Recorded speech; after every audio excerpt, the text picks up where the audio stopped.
रागिनी, मुझे सिंगापुर में नई जॉब मिल गई है और सैलरी भी बहुत अच्छी है। तुम चलो ना मेरे साथ सिंगापुर, हम दोनों बहुत खुश रहेंगे।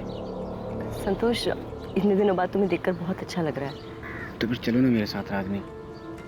रागिनी, मैं तुमसे बहुत प्यार करता हूँ और मुझे हमेशा से ही लगता है कि हम दोनों एक दूसरे के लिए ही बने।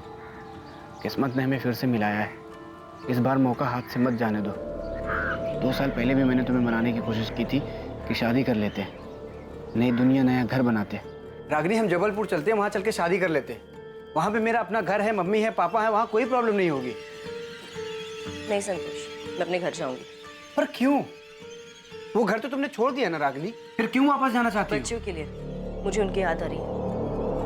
रागिनी, पूरा 1 महीना हो गया तुमको घर छोड़े हुए, और इस 1 महीने में ना तो तुम्हारे पति ने तुमको ढूंढने की कोशिश की है, ना ही तुम्हारे बच्चों ने। फिर क्यों जाना चाहती हो उस घर में? देखो संतोष, मुझे प्रशांत की चिंता नहीं है, पर राजू और प्रिया मेरे बच्चे हैं।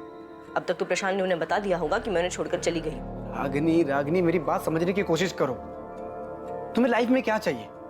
तुम प्रशांत के साथ खुश नहीं थी इसलिए मेरे पास आई ना। अब मेरे पास खुश हो तो खुश रहो ना। रागिनी, मैं तुमको बहुत प्यार करता हूँ, तुमको जिंदगी भर खुश रखूंगा। एक काम करते हैं, हम अभी शादी करते हैं आज। नहीं संतोष, बेहतर यही होगा कि मैं अपने घर चली जाऊँ। रागिनी, मैं तुम्हारे बिना नहीं रह सकता, और मैं फिजिकल रिलेशन की बात नहीं कर रहा हूँ, सारी जिंदगी साथ देने की बात कर रहा हूँ। रागिनी, मैं सिंगापुर से सिर्फ तुम्हारे लिए आया हूँ, प्लीज हाँ कर दो। रागिनी, क्या सोच रही हो? प्लीज चलो ना मेरे साथ। संतोष, इस तरह से अचानक उठ के मैं तुम्हारे साथ नहीं आ सकती। क्यों नहीं आ सकती? 2 साल पहले भी तो अचानक ही होशंगाबाद आई थी ना मेरे पास। तुमने मुझे तक नहीं बताया था, सीधा आके डोरबेल बजाई थी, और जब मैंने दरवाजा खोला तो सामने तुम खड़ी थी। फिर अब क्यों नहीं? संतोष, मुझे सोचने के लिए थोड़ा वक्त चाहिए। रागिनी, 2 साल हो गया।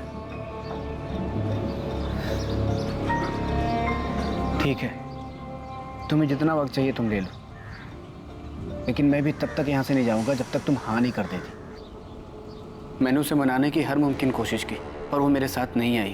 तो भोपाल में ही था, उसकी हाँ सुनने के लिए उसे फोन करता रहा, उसने मेरा फोन ही नहीं उठाया, और 24 के बाद तो उसका फोन ही स्विच ऑफ हो गया। तो तुम तब भी भोपाल में ही थे? हाँ, मैं भोपाल में था, होशंगाबाद में। और फिर मैंने न्यूज़ देखी कि रागिनी का मर्डर हो गया, तो मुझे लगा रुकने का कोई मतलब नहीं है, इसलिए मैं वापस सिंगापुर आ गया। संतोष गुप्ता, तुम्हारी ये सफाई काफी नहीं है। ये बिल्कुल मत समझना कि तुमने सामने से फोन किया है तो तुमने जो भी कहा उस पर हमने पूरी तरह से यकीन कर लिया। और इस गलत फहमी में तो बिल्कुल मत रहना कि तुम सिंगापुर में हो तो हम तुम्हें छू नहीं पाएंगे। हेलो हेलो,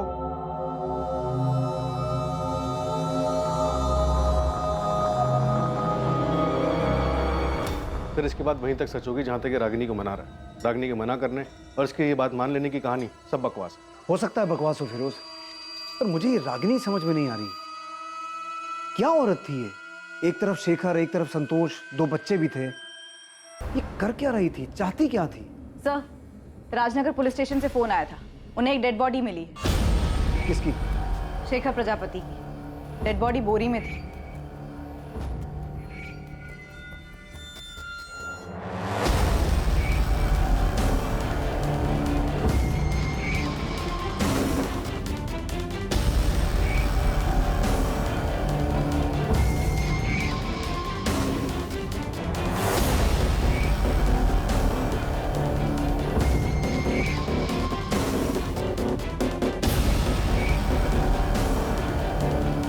बोरी तो बिल्कुल वैसी है जिस बोरी में हमें रागिनी की लाश मिली।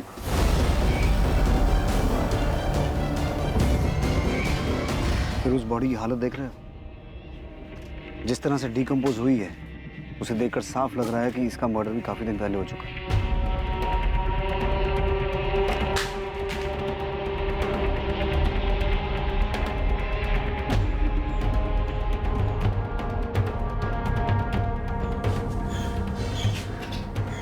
क्या हुआ? क्या हुआ? पुलिस को शेखर की डेड बॉडी मिली।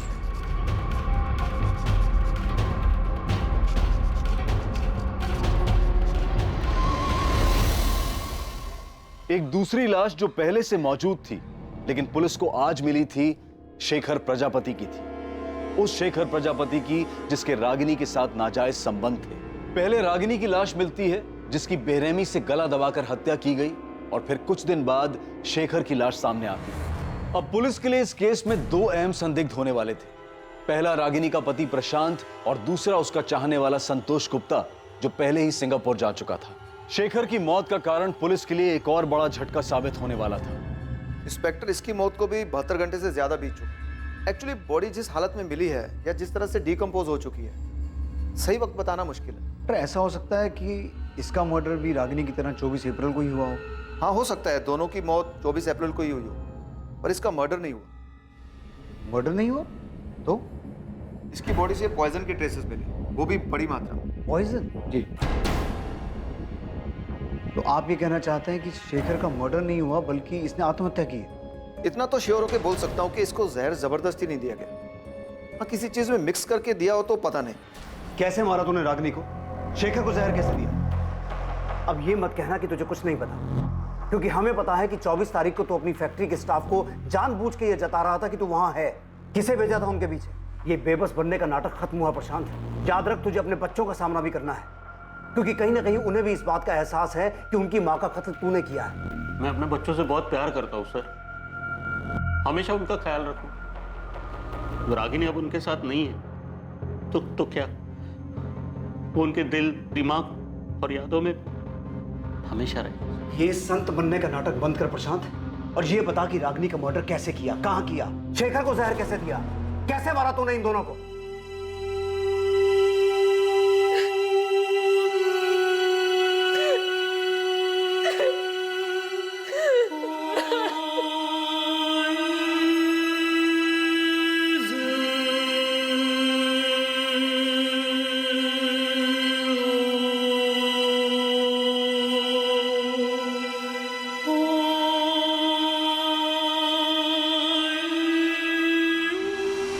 तेरे बच्चे राजू और प्रिया, शेखर की बेटी नेहा, इन सब मासूमों की जिंदगी बर्बाद कर दी।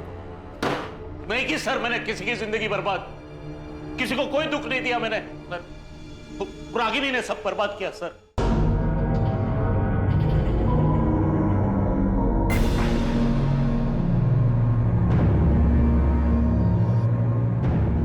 मुझे बिल्कुल भी अंदाजा नहीं था कि रागिनी के शेखर और संतोष नाम के आदमियों के साथ नाजायज संबंध। सर ये बात सच है और हमेशा सच रहेगी। आप चाहे मुझ पर कितना भी शक करो कि मैंने मारा है रागिनी को।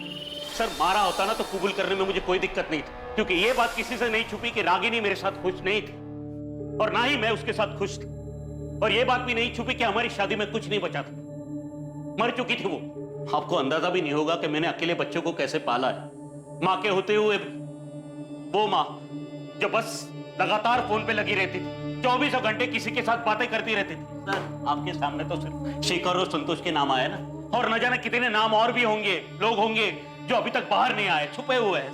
कैसा महसूस होता होगा मुझे, एक पति को जब उसकी पत्नी बिना कुछ बताए घर के बाहर इसलिए निकलती ताकि वो दूसरे मर्दों के साथ नाजायज संबंध बना सके, अपने सुख के लिए, अपने परिवार, अपने गृहस्थी, यहाँ तक कि अपना बच्चों का भविष्य दांव पे लगाते। सर मेरी बात छोड़िए मुझे जाने दीजिए। और वो क्या थी, ऐसा क्यों कर रही थी सर वो? मैं क्या, उसके खुद के मामा जी भी पता नहीं पा रहे, समझ नहीं पा रहे। Nita, foreign commissioner office request भेजो संतोष को सिंगापुर से इंडिया लाने के लिए। मुझे किसी भी कीमत पर वो आदमी यहाँ चाहिए। सर अभी भेज दे। एक औरत ऐसे ही किसी को गार्डन में मिली, कोई आया, उसका गला दबाया, एक और आदमी को जहर पिला के मार दिया। ऐसा नहीं हो सकता फिरोज। जरूर शेखर और रागिनी कहीं मिले होंगे किसी ऐसी जगह पर जहां संतोष या प्रशांत ने उनका पीछा किया और मार डाला।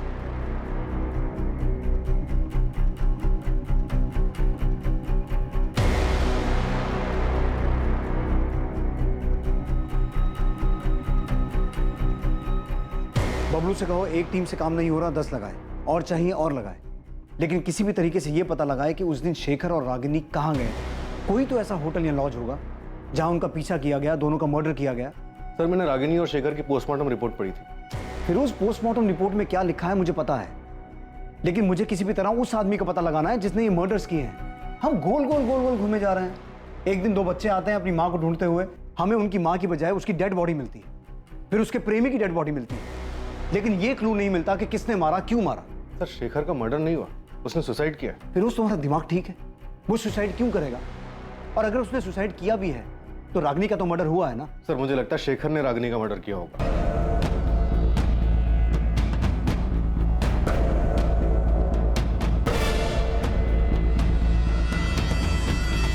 और उसको मारने के बाद उसने सुसाइड कर लिया।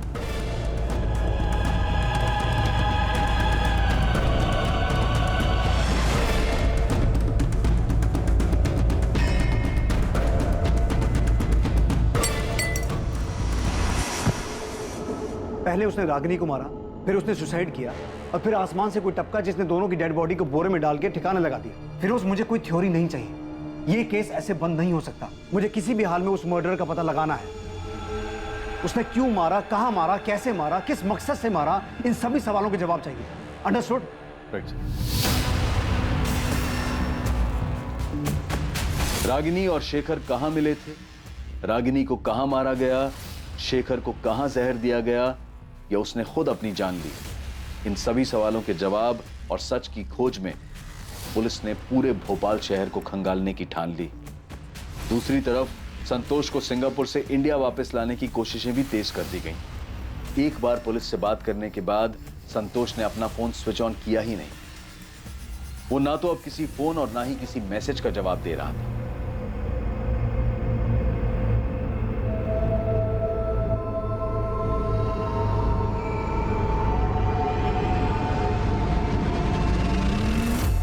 सर बबलू बोल रहा है कि हमें होटल डीटी प्लाजा एक बार देख लेना चाहिए। क्यों, कुछ मिला तुझे वहां? नहीं सर, कुछ नहीं मिला, इसी के लिए तो बोल रहा हूँ सर। बबलू, अंधेरे में तीर मत चला। मुझे इस केस में स्ट्रॉन्ग लीड चाहिए। इस बात की लीड कहीं से नहीं मिल पा रही है कि रागिनी और शेखर मार्केट में मिलने के बाद गए कहाँ। सर मैंने हर लॉज छान मारा। डीटी प्लाजा आपके सामने इसलिए रख रहा हूँ क्योंकि सर इसका जो मैनेजर है गौरव सिंधिया, वो मुझे रजिस्टर दिखलाने से मना कर रहा है। 24 तारीख को रागिनी और शेखर नाम से कोई एंट्री नहीं है रजिस्टर में। मैंने चेक किया है, वो लोग यहाँ पे नहीं आए। अरे हाँ, तो कौन सा असली नाम लिखवाने वाले थे रजिस्टर में? नाम बदल के आए होंगे। हाँ, अगर नाम बदल के भी रहते तो शक्ल तो याद रहती ना। और वैसे भी 24 तारीख को होटल पूरा खाली ही था। मैं कह रहा हूँ ना कि वो लोग यहाँ पे नहीं आए। सर ये बोल के उसने मुझे डरका दिया, पर छोटा सा होटल है। और फील्डिंग की तो पता चला होटल में काम करने वाला एक बंदा है सुनील मीना नाम का, जो लंबी छुट्टी पर गया है। बबलू भाई, झोल क्या है वो तो पता नहीं, लेकिन उस होटल में एक वर्कर सुनील मीना 27 अप्रैल से गायब है। गायब है मतलब लंबी छुट्टी पे।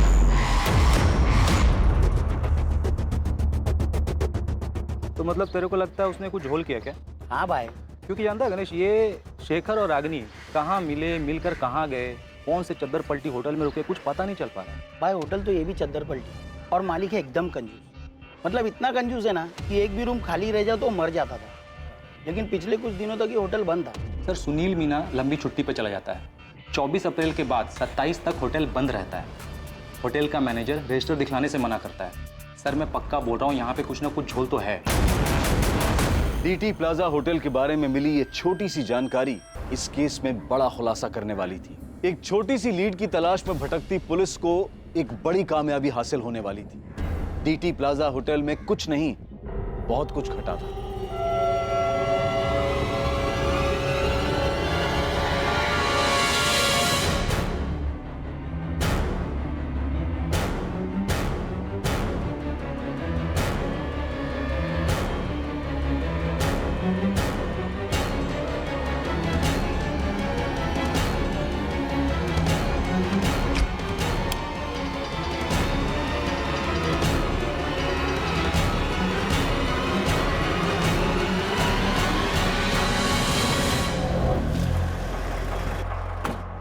तो ही है ना गौरव सिंधिया, यहाँ का मैनेजर?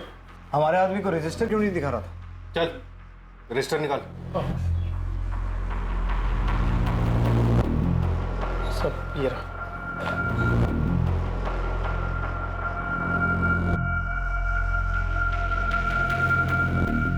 इसमें तो एंट्री 29 अप्रैल से है। उसके पहले की कहाँ है? वो तो नहीं है साहब, क्योंकि मालिक हर महीने रजिस्टर बदल देते हैं। हिसाब किताब के लिए पुराना रजिस्टर साथ ले जाते हैं साहब। पुराना रजिस्टर अपने साथ ले जाते हैं, लेकिन अप्रैल का महीना 30 का होता है और इसमें एंट्री 29 तारीख से है। तो नया रजिस्टर लगाने के लिए महीना खत्म होने का इंतजार क्यों नहीं किया? सब वो इस बार थोड़ा जल्दी ले गए साहब। सुनील मीना नाम का एम्प्लॉय यहीं काम करता है ना? जी साहब। कहाँ है वो? बुलाओ उसे। साहब वो छुट्टी पे गाँव गया साहब। बड़ा शहंशाह आदमी है, गांव गया है और फोन बंद करके बैठा है। वैसे तेरे मालिक धर्मेंद्र तिवारी का भी फोन बंद है, उसका घर भी बंद है, ताला लगा है।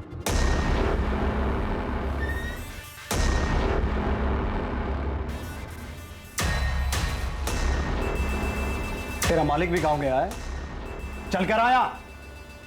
तूने बबलू से कहा था कि 24 तारीख को ये दोनों यहां नहीं आए थे। सीधा सीधा बोल, धर्मेंद्र तिवारी और सुनील मीना कहाँ हैं? वरना तुझे भी गांव भेज दूंगा और कभी वापस नहीं आ पाएगा। मालिक अपनी फैमिली के साथ दुबई भाग गए हैं साहब, और सुनील अपने गांव गया है सागर। मतलब रागिनी और शेखर 24 तारीख को यहाँ आए थे? जी साहब, लेकिन साहब मुझे इनका नाम नहीं मालूम साहब, क्योंकि ये दोनों रजिस्टर में अलग नाम से एंट्री किए थे साहब।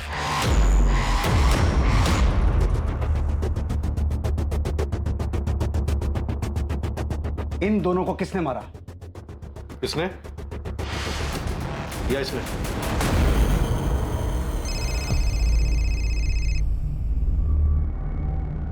अनीता, कैलाश मौर्य नाम का एक आदमी आया है। कौन है ये? सर ये 24 तारीख को डीटी प्लाजा में था। बोल रहा है इसने रागिनी और शेखर को देखा था रूम नंबर 104 में। हमें भी यहाँ बहुत कुछ मिला है। रागिनी और शेखर। गौरव फोन ही नहीं उठा रहा। तो होटल के लैंडलाइन में फोन करो ना। किया था, पर वहां कांस्टेबल था इसलिए बात नहीं हो पाई। पुलिस को सब पता चल गया क्या? सर मैंने इस औरत की फोटो अखबार में देखी थी कुछ दिन पहले। तो जब देखी थी तब क्यों नहीं आया हमारे पास? सर मैं बहुत डर गया था। उस दिन मैं डीटी प्लाजा में रूम नंबर 102 में रुका था। मैं क्या? सर मैं एक लेडी के साथ गया था। बीबी को झूठ बोला था कि इंदौर जा रहा हूँ कुछ काम से। देख कैलाश, हमें तेरे अफेयर में कोई दिलचस्पी नहीं है। रागिनी और शेखर के बारे में बता। ये दोनों रूम नंबर 104 में रुके थे। इतना चिल्ला रहे थे, इतना झगड़ा कर रहे थे कि मैं परेशान हो गया था। एक बार नहीं बोला ना। देखो शेखर, तुम मेरे साथ जबरदस्ती नहीं कर सकते हो। या तो तुम अभी डिसाइड करो, ये आज हम दोनों की जिंदगी का आखिरी दिन होगा। बोल रहा हूँ मैं। तुम्हें होश भी है? तुम क्या कह रहे हो? हाँ, तुम्हारी भी फैमिली है और मेरी भी। हमारे बीच जो है उससे ज्यादा और कुछ नहीं हो सकता, और उससे ज्यादा तुम डिमांड भी नहीं कर सकते। हाँ क्या है भाई? सॉरी यार, थोड़ा धीरे बात करो। यहाँ तुम लोग चिल्ला रहे हो, मुझे डिस्टर्ब हो रहा है। हम अपने रूम में चिल्ला रहे हैं, तुम्हें इसमें क्या प्रॉब्लम हो रही है? तुम अपने रूम में रहो ना। भाई मैं अपने ही रूम में हूँ, तुम्हारी आवाज वहां तक आ रही है। हाँ ठीक है, सॉरी, अब नहीं आएगी। जाओ। इतना बोलने के बाद भी इनका झगड़ा बंद नहीं हुआ। थक हार के मुझे रूम सर्विस पे फोन करना पड़ा।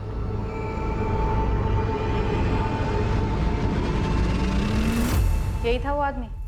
रूम सर्विस वाला जिसे तुमने बुलाया था? हाँ सर, यही था। शेखर, अब तुम मेरी नाक में दम कर रहे हो, इरिटेट कर रहे हो मुझे। तो अब मैं परेशान की जगह ले ली। मैं तुम्हें परेशान कर रहा हूँ? हाँ शेखर, मैं अपनी पूरी जिंदगी तुम्हारे साथ नहीं बिताना चाहती हूँ। अभी सब कुछ कितना अच्छा है हमारे बीच। मतलब तुम ये चाहती हो कि मैं अहमदाबाद से अपने बीवी बच्चों को छोड़कर तुम्हें खुश करने यहाँ आता रहूं और तुम मेरी खुशी का बिल्कुल ध्यान नहीं रखोगी? एक मिनट, मैं भी अपने पति और बच्चों को छोड़कर आ रही हूँ यहाँ, और तुम यहाँ सिर्फ मेरी खुशी के लिए नहीं, अपनी खुशी के लिए भी आते हो।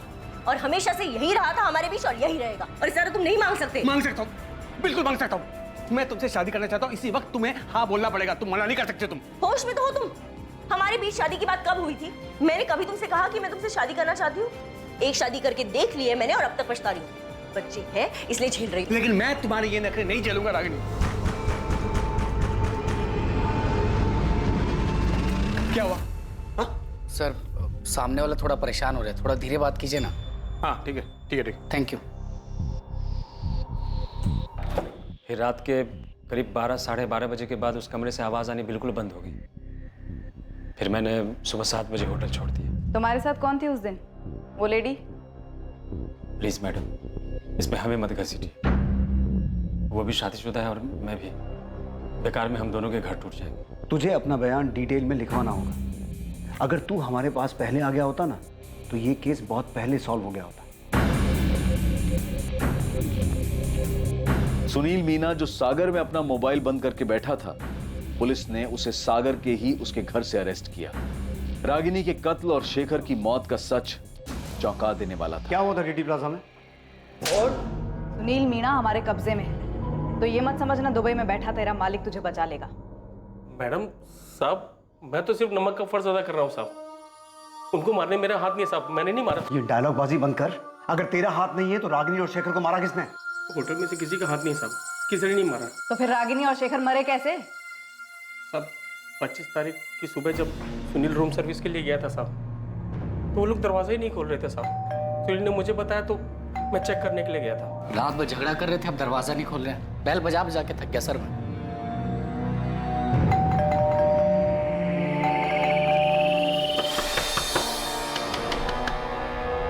चंद्रप्रकाश जी, गरिमा जी, हम समझ ही नहीं पा रहे थे वो दरवाजा क्यों नहीं खोल रहे। जब उन्होंने दरवाजा खोला नहीं तब मैंने मास्टर की से दरवाजा खोला साहब।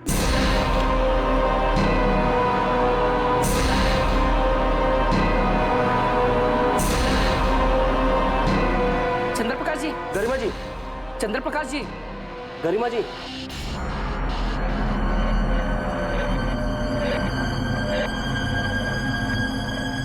इसकी तो सांसें नहीं चल रही हैं।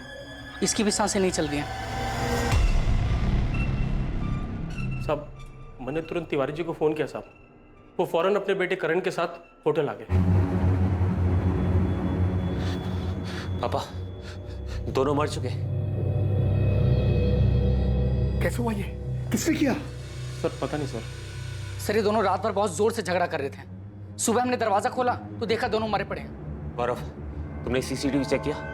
कोई आया था इस कमरे में? हाँ सर चेक किया था, कमरे में कोई नहीं आया था, कमरा अंदर से बंद था सर। हमने खुद मास्टर किसी दरवाजा खोला है सर। सर इन दोनों के बीच में बहुत जोर से लड़ाई चल रही थी। मैंने सुना था ये आदमी इस औरत को शादी के लिए बोल रहा था और ये औरत बार बार मना कर रही थी। पापा एक मिनट, ये बॉटल देखिए, इसमें शायद जहर था।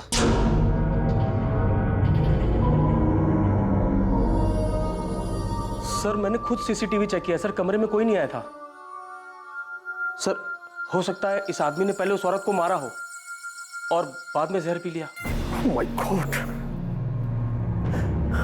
सर ये देखिए एंट्री। पापा इनके पर्सन के आईडी कार्ड मिले। लड़की का नाम था रागिनी गोयल और लड़के का नाम शेखर प्रजापति। सर वो तो मैं देखते ही समझ गया था कि दोनों फर्जी नाम से ठहरे हैं। अब क्या करें? पुलिस के पास जाएंगे तो खामखा बात फैलेगी, होटल का नाम खराब होगा, धंधा बंद हो जाएगा और हम सब फंस जाएंगे वो अलग। क्योंकि पुलिस तो ये मानेगी नहीं कि इन दोनों के बीच झगड़ा हुआ था और इसलिए इस आदमी ने ये सब किया है। पापा हम इनको जानते ही नहीं है, इन्होंने रजिस्टर में भी गलत नाम लिखा है। इनके फैमिली वाले जो भी है यहाँ तक पहुँच ही नहीं पाएंगे। तुम कहना क्या चाहते हो? यही कि अगर हम इनकी बॉडी ठिकाने लगा दें तो किसी को पता ही नहीं चलेगा ये लोग यहाँ कभी आए भी थे या इधर कुछ भी हुआ था। साहब अब आप ही बताओ, मालिक के साथ नमक हरामी कैसे कर सकते थे? और सब सच कह रहे, इसमें हमारे मालिक का भी कोई कसूर नहीं है साहब। तूने भी नमक खाया है? साहब ये बोल, बॉडीज को ठिकाने कैसे लगाया? गाड़ी किसकी थी? सब वो गाड़ी मेरे दोस्त बिरजू की थी।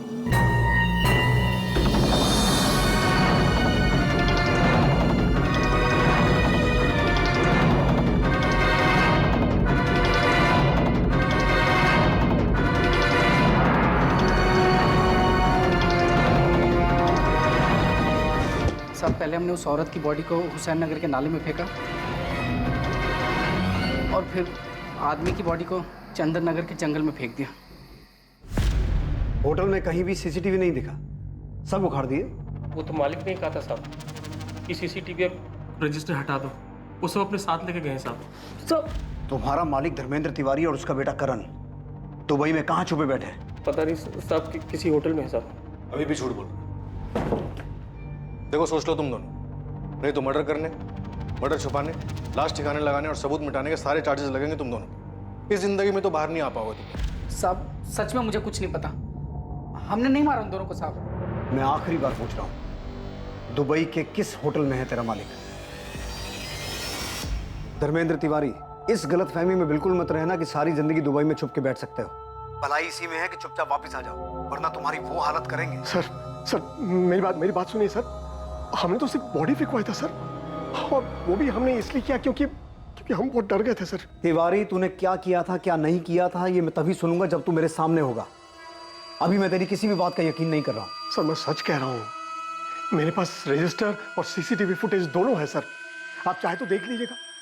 उस कमरे में कोई नहीं गया सर, उस आदमी ने खुद उस औरत को मारा है और फिर कुछ जहर पी लिया तिवारी, मैं तुझे 1 दिन का टाइम दे रहा हूं। रजिस्टर, सीसीटीवी और अपने बेटे के साथ तू मेरे सामने होना चाहिए। और अगर ऐसा नहीं हुआ और तूने वहां से कहीं और भागने की सोची तो याद रख, तुझे वहीं से उठवा लूंगा। और इस बात की गारंटी मैं देता हूं कि तुम दोनों इसके बाद ये जिंदगी जीना नहीं चाहोगे। सर मेरी बात सुनिए सर।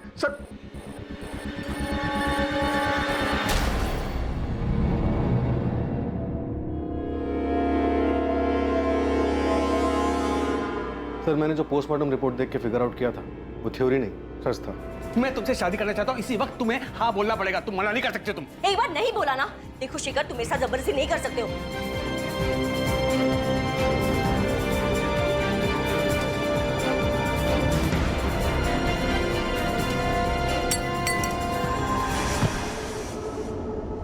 लेकिन मैं ये सोच रहा हूं कि शेखर पहले से ही जहर अपने साथ लेके आया था। मतलब उसने सोच रखा था कि अगर रागिनी ने शादी के लिए हाँ की तो ठीक, वरना वो उसे और अपने आप को मार देगा। करो या मरो वाली हालत। सुमित्रा और उसकी बेटी नेहा के लिए यकीन करना मुश्किल हो रहा था कि शेखर उन्हें धोखा दे रहा था, और उससे भी आगे बढ़कर उसने एक ऐसा जुर्म किया जिससे वो दोनों शायद जिंदगी भर नहीं उभर पाएंगे। प्रशांत और रागिनी के मामा शिवलाल के लिए रागिनी को समझना पहले ही मुश्किल था, और अब शेखर के हाथों हुई उसकी हत्या ने उन्हें और भी सोच में डाल दिया कि आखिर रागिनी चाहती क्या थी, कर क्या रही थी। संतोष गुप्ता तक पुलिस दोबारा नहीं पहुंच पाई, और अब उसकी जरूरत भी नहीं थी, क्योंकि साफ हो चुका था कि रागिनी की हत्या से उसका कोई वास्ता नहीं था। धर्मेंद्र तिवारी और उसके बेटे करण तिवारी ने दुबई से वापस आकर अपने आप को पुलिस के हवाले कर दिया। धर्मेंद्र तिवारी, करण तिवारी, सुनील मीना और गौरव सिंधिया पर आईपीसी की धारा 201B के तहत सबूत मिटाने के जुर्म में केस चल रहा है।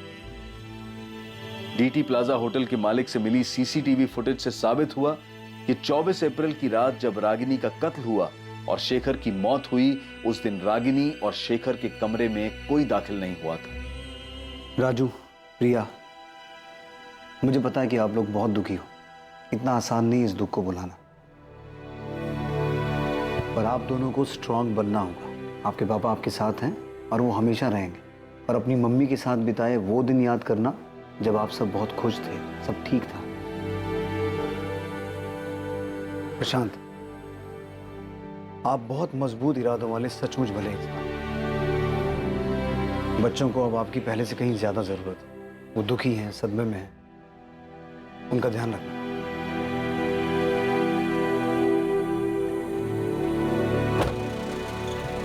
जब बड़े गलती करते हैं तो उस गलती का सबसे ज्यादा बुरा असर बच्चों पर पड़ता है। जब घर के स्तंभ, घर के नींव, माता पिता एक गलत रास्ता चुनते हैं, जो रास्ता उन्हें परिवार से दूर ले जाता है, तब पीछे छूट जाते हैं मासूम बच्चे, जिनकी जिंदगी तहस नहस हो जाती है। परिवार एक इमारत की तरह से होता है जिसे सब लोग मिलकर मजबूत बनाते हैं। ये इमारत प्यार, लगाव, फिक्र और सम्मान पर टिकी होती है।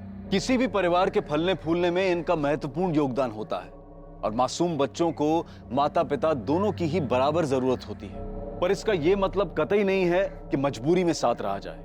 बेशक बच्चे उस वक्त अलग होने के फैसले की अहमियत को ना समझ पाए, पर सही समय पर लिया गया यह फैसला जिंदगी सुधार भी सकता है। और दूरी से रिश्ता खत्म नहीं होता है, बल्कि दो लोगों के बीच कड़वाहट बढ़ने का खतरा कम हो जाता है। रागिनी और शेखर ने इस रिश्ते से क्या हासिल किया, बल्कि संतोष ने भी क्या पाया। शेखर और रागिनी के बीच जो कुछ भी हुआ उसका अंदाजा भी नहीं लगाया जा सकता, क्योंकि मरने के बाद जिसने उन्हें देखा, वहां जो सुराग मिले, उनके मुताबिक कुछ भी साफ नहीं है। बस इतना पता है कि वहां एक जुर्म हुआ, हत्या हुई और किसी ने जहर पिया।